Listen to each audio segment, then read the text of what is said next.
ချောင်းမြဆိုဖြစ်လို့ကျွန်တော်အနေနဲ့ဟိုကျွန်တော်ပြောသေးချင်တာနော်ဟိုကျွန်တော်တို့လည်း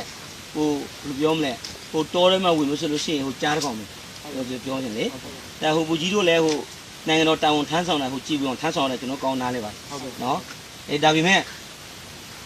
ဟိုရှိတဲ့သဘောကပြောလို့ရှိရင်မိမိရောက်ရှိတဲ့နေရာမှာရန်သူရှိတယ်ဆိုတာဘူကြီးတို့မမိပါဘူးနော်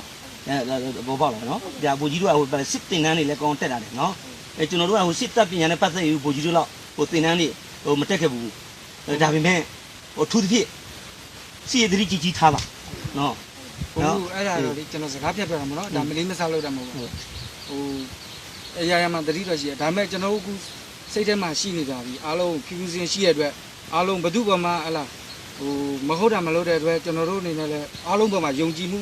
ရှိတယ်ဆိုတဲ့သဘောကိုပြကျွန်တော်ယူနီဖောင်းဝတ်တယ်ဆိုတာလေးစားမှုလည်းပြတာပြီးယုံကြည်မှုတစ်ဖက်လူပေါ်မှာလည်းယုံကြည်မှုရှိကြောင်းပြဒါတော့ကျွန်တော်အဲ့သဘောနဲ့ကျွန်တော်ယူနီဖောင်းဝတ်ပြီးလာတရားဝင်နဲ့လာဆိုရင်တော့မလေးမစားပုံစံမျိုးကြတာပေါ့နော်မှန်ပါတယ်ဘူကြီးပြောတာကျွန်တော်နားလည်တာဒီလိုနေရာမှာကျွန်တော်ဖြစ်မယ်ဆိုရင်ဘူကြီးတို့ကျွန်တော်လက်ပိုက်မကြည့်ဘူးနော်ကျွန်တော်ပြောချင်တာနော်ဘူကြီးပြောတာကျွန်တော်လက်ခံပါတယ်နော်ဟိုလိုပြောမလဲကျွန်တော်ဒါဘူကြီးတို့နေရာမှာဒီလိုဖြစ်နေမယ်ဆိုရင်နော်ကျွန်တော်အသက်ပါဟိုတတိယမှာဘာကြောင့်လဲအခုဆိုရင်ကျွန်တော်လူကိုနော်ဒီဘယ်နဲ့ထိုးတတ်တယ်ဘယ်နဲ့လဲထိုးတတ်တယ်နော်လေဘေးနဲ့လှီးတတ်တယ်အဲ့ဒီအလောင်းကိုရွာသားကမြှုပ်လိုက်နော်ဘယ်တော့မှဖြစ်တာ